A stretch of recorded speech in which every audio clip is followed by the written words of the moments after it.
Welcome to episode 36 of Out of Bounds, a podcast where I give my social commentary on different topics in today's society. I'm your host, Terry, and today talking about Kanye West's interview with David Letterman on his Netflix show and just Kanye in general. So for those not aware, David Letterman has a Netflix show. I believe it's titled My Next Guest Needs an Introduction. I think it got real popular when he did the one with Obama. But he's on season 2 now anyway, and he's had different guests, and one of the latest was Kanye West, and a lot of people went away surprised, I think. So I'm going to talk about that a little later.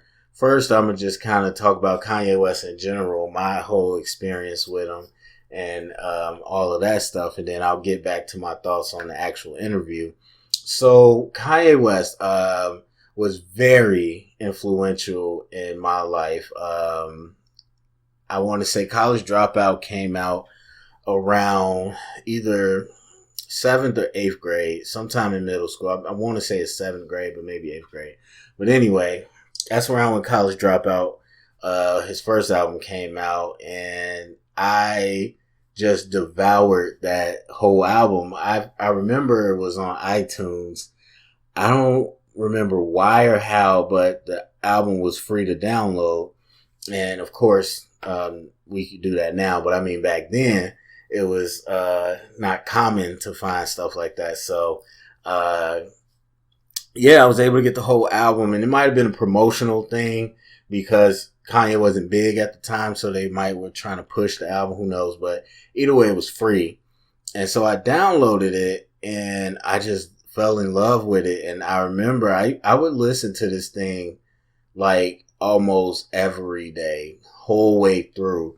When I was doing my whole routine, because after school, my dad would go pick up my mom from work, and usually they'd go grocery shopping or something. So after school, you had a good 3 hours before the parents got home. Had my brothers there, of course, so it wasn't house to myself, but we were always kicking it. That was kind of our routine. So I had my whole routine around that time of what I would do. Like whatever I was doing on the internet, watching stuff, whatever going on, the chat sites and all that crap. But also we had a TV on, that 70s show in the background, whatever. Waiting for 106 in Park to come on, and then I had the Kanye West album on, College Dropout. So like I said, I knew all the words to like all those songs.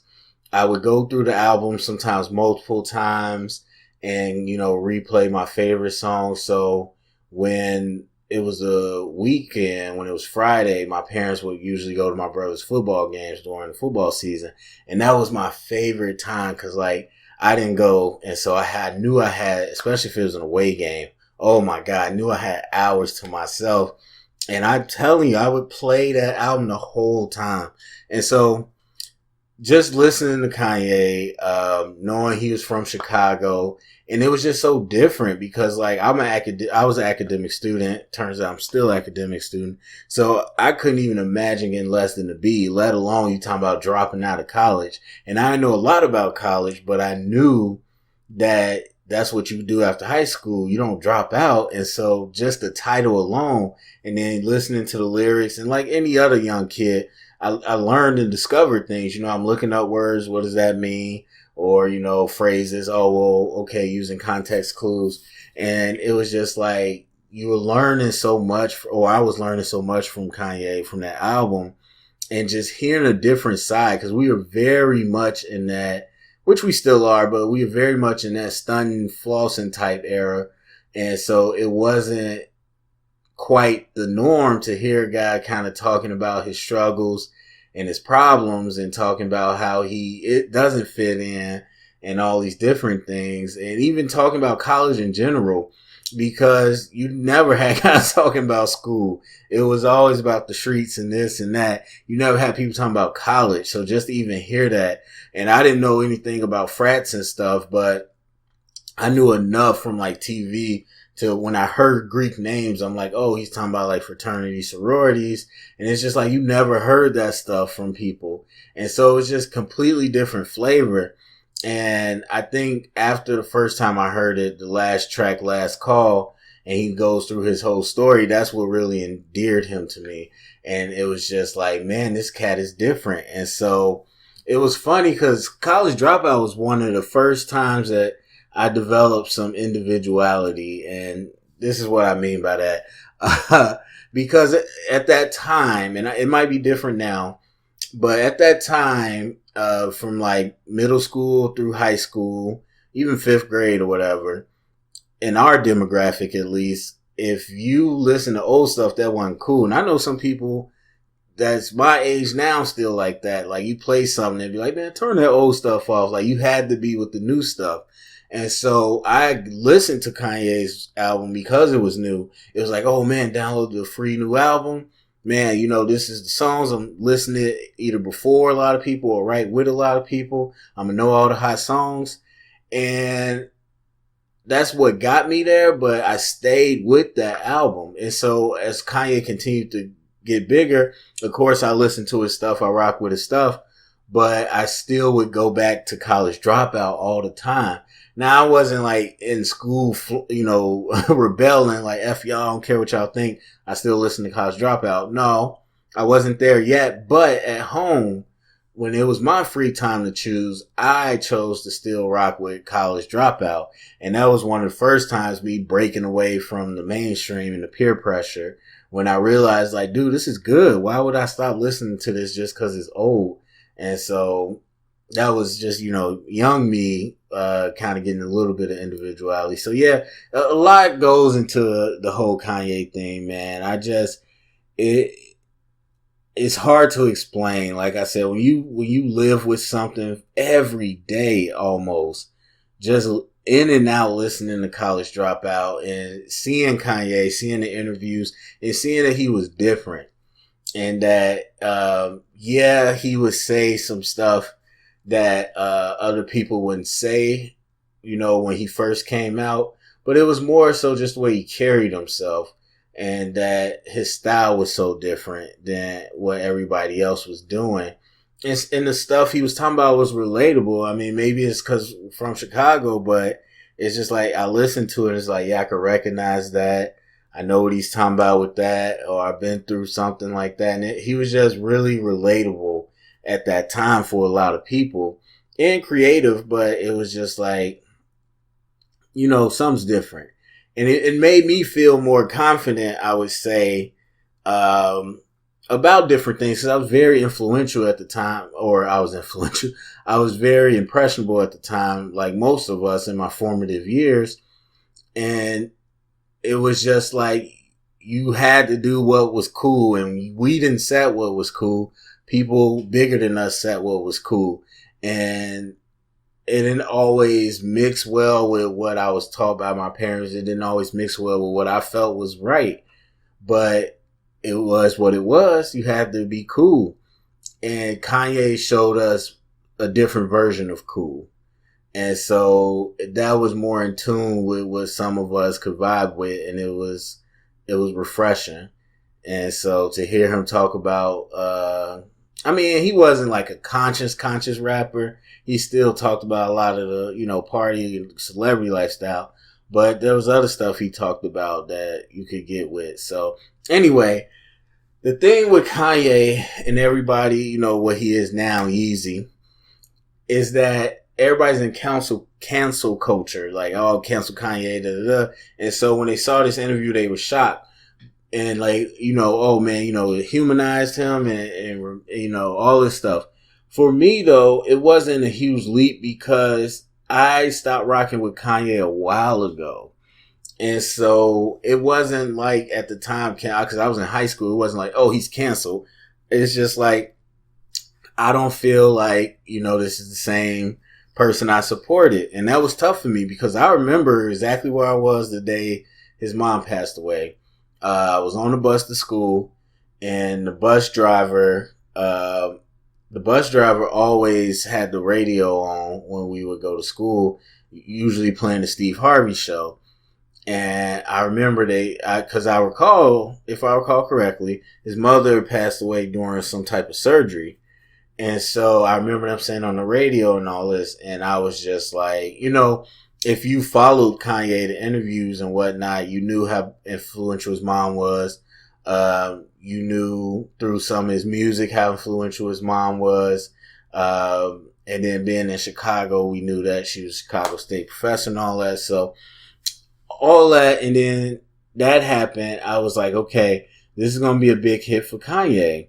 I thought it was messed up. Nobody wants to lose their mom. But once you heard him after that, as far as interviews and music, I knew it was different. And honestly, I want to say it was 808s and Heartbreaks was the album after his mom died, something like that. I really didn't rock with that album a whole lot. And that was it. I mean, because I was like, Kanye, my boy, I'm going to give him a chance. But I just knew something was off. And as Kanye got bigger, like College Dropout Kanye was one thing. As he got bigger, we start to see kind of how he is now. And so I knew he was fragile. Not like a bad thing, but like his ego is fragile. And he was sensitive about those things, which is fine. And I think he said so even himself to that extent, being raised by his mom and all that. Just feeling like he was more in touch with his feelings and sensitive and all that, which is cool. But it was just like he lost his rock. And so Kanye with the fame and, all the things, it just kind of was a perfect storm. And he changed. And I don't think he ever came back from that. And it wasn't like I hate you, Kanye, or anything. It's just I knew he wasn't the same. And people were probably more in love with him around 808s and Heartbreaks. And he was going in a different style that wasn't as lyric heavy and, as conscious as before. And people really rocked with it. And that's fine. I just said, I'm tapping out. I could see he's becoming an artist that wasn't the artist I fell in love with, that influenced me, that I actually look forward to hearing what he has to say outside of rap and in his music. And so I moved on from Kanye a while ago. Then he had kind of a break, and then we have this era of, the Trump stuff and the Yeezus and all that good stuff and slavery's a choice, all that. And so people just, completely removed themselves from Kanye because of all the stuff he was doing. And then this interview happened. So in this interview, how did I feel? I felt like I was reminded of why I fell in love with Kanye in the first place through his music. And I believe that like any person that matures, and definitely any person that has the financial stability to explore, he's making new meaning out of life. Because we were told very strongly from an early age in our city and our demographic especially, that this is what life is. This is what's important. This is what's not important. This is what you want to get. This is what's not valuable, all that. And even though you make your own choices, there's that influence in the back of your mind subconsciously. And so, like say, any person that continues to mature, to educate themselves, he learns and he's figuring it out for himself. Do I agree with all the stuff he's saying? No. Do I think he's found the answers? No, I don't. But at the same time, you can see that Kanye was never just insane. He was doing it his own way, and he was finding out about himself as far as the mental health and everything. So I'll say I was guilty of it too. Again, I was done with Kanye way before, whether it was mental, emotional, whatever. I just knew he wasn't the same. But even I would still say I'm guilty of writing him off as just, letting the fame make him crazy. It's easy for us to do that. It's so easy for us to just write off, oh, he got famous and went crazy. The money went to his head. Illuminati, all this stuff. And I agree. That was me up until this interview. And there's definitely still stuff that isn't answered in the interview. But what is answered is that he thinks this stuff is calculated. yes, there's things that's influenced by the mental health issues and whatnot.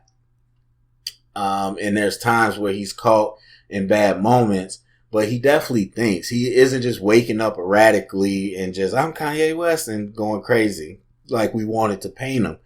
He has ambition. He has thoughts.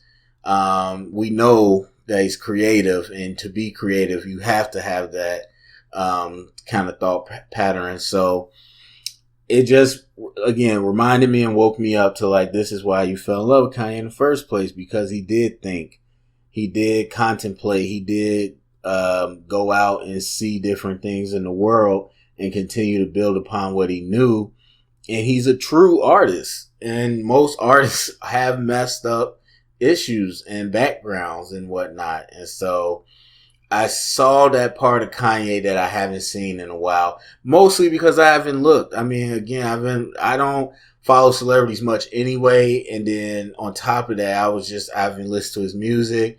Don't care about the clothing, like none of that. Even like I rarely ever see Kanye unless it's put right in my face, like the whole slavery's a choice thing or the Trump thing. And so, mostly it's just me not paying attention to Kanye. But now that I sat down and he was in my, screen, I was like, okay, I see in him what I still saw before, even if a lot has changed.